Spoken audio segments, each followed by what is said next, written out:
नमामि भक्तवत्सलं कृपालुशीलकोमलं भजामि ते पदाम्बुजं मकामिनां स्वधामदम् निकामश्यामसुन्दरं भवाम्बुनाथमन्दरं प्रफुल्लकञ्जलोचनं मदादिदोषमोचनम्।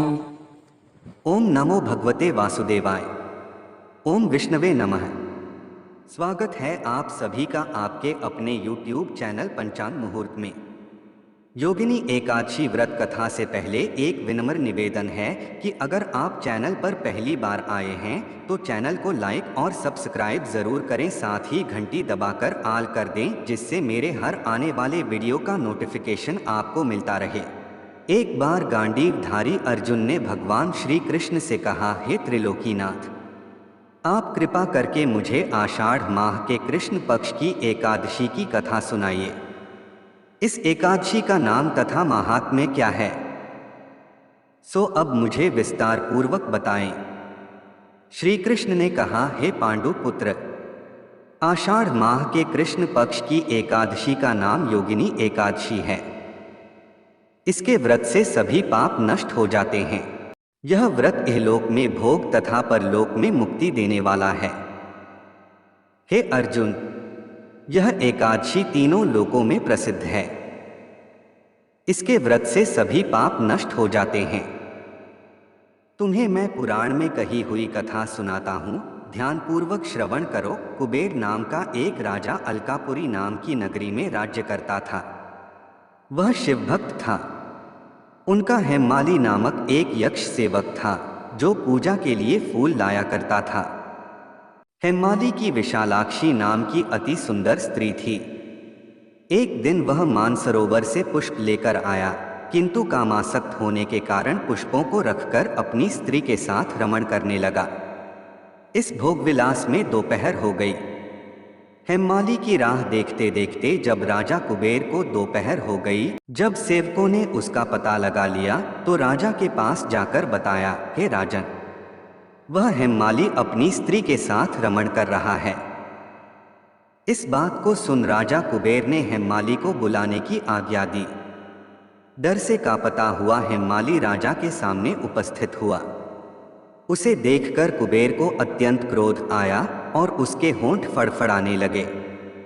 राजा ने कहा, अरे अधम, तूने मेरे परम पूजनीय देवों के भी देव भगवान शिवजी का अपमान किया है। मैं तुझे श्राप देता हूं कि तू स्त्री के वियोग में तड़पे और मृत्युलोक में जाकर कोढ़ी का जीवन व्यतीत करे। कुबेर के श्राप से वह तत्क्षण स्वर्ग से पृथ्वी पर आ गिरा और कोढ़ी हो गया। उसकी स्त्री भी उससे बिछड़ गई। मृत्युलोक में आकर उसने अनेक भयंकर कष्ट भोगे, किंतु शिव की कृपा से उसकी बुद्धि मलिन न हुई और उसे पूर्व जन्म की भी सुध रही। अनेक कष्टों को भोगता हुआ तथा अपने पूर्व जन्म के कुकर्मों को याद करता हुआ वह हिमालय पर्वत की तरफ चल पड़ा। चलते चलते वह मार्कंडेय ऋषि के आश्रम में जा पहुंचा। वह ऋषि अत्यंत वृद्ध तपस्वी थे। वह दूसरे ब्रह्मा के समान प्रतीत हो रहे थे और उनका वह आश्रम ब्रह्मा की सभा के समान शोभा दे रहा था। ऋषि को देखकर हेममाली वहां गया और उन्हें प्रणाम करके उनके चरणों में गिर पड़ा। हेममाली को देखकर मार्कंडेय ऋषि ने कहा, तूने कौन से निकृष्ट कर्म किए हैं जिससे तू कोढ़ी हुआ और भयानक कष्ट भोग रहा है। महर्षि की बात सुनकर हेममाली बोला, हे मुनिश्रेष्ठ, मैं राजा कुबेर का अनुचर था। मेरा नाम हेममाली है। एक दिन पत्नी सहवास के सुख में फंस जाने के कारण मुझे समय का ज्ञान ही नहीं रहा और दोपहर तक पुष्प न पहुंचा सका। तब उन्होंने मुझे श्राप दिया कि तू अपनी स्त्री का वियोग और मृत्युलोक में जाकर कोढ़ी बनकर दुख भोग। इस कारण मैं कोढ़ी हो गया हूँ तथा पृथ्वी पर आकर भयंकर कष्ट भोग रहा हूँ। आथ कृपा करके आप कोई ऐसा उपाय बतलाए जिससे मेरी मुक्ति हो। मार्कंडेय ऋषि ने कहा, हे हेममाली, तूने मेरे सम्मुख सत्य वचन कहे हैं, इसलिए मैं तेरे उद्धार के लिए एक व्रत बताता हूँ।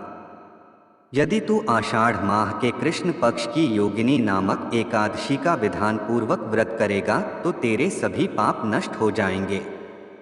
महर्षि के वचन सुन हेममाली अति प्रसन्न हुआ और उनके वचनों के अनुसार योगिनी एकादशी का विधानपूर्वक व्रत करने लगा।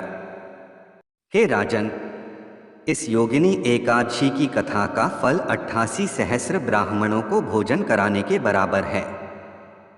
इसके व्रत से सभी पाप नष्ट हो जाते हैं और अंत में मोक्ष प्राप्त करके प्राणी स्वर्ग का अधिकारी बनता है।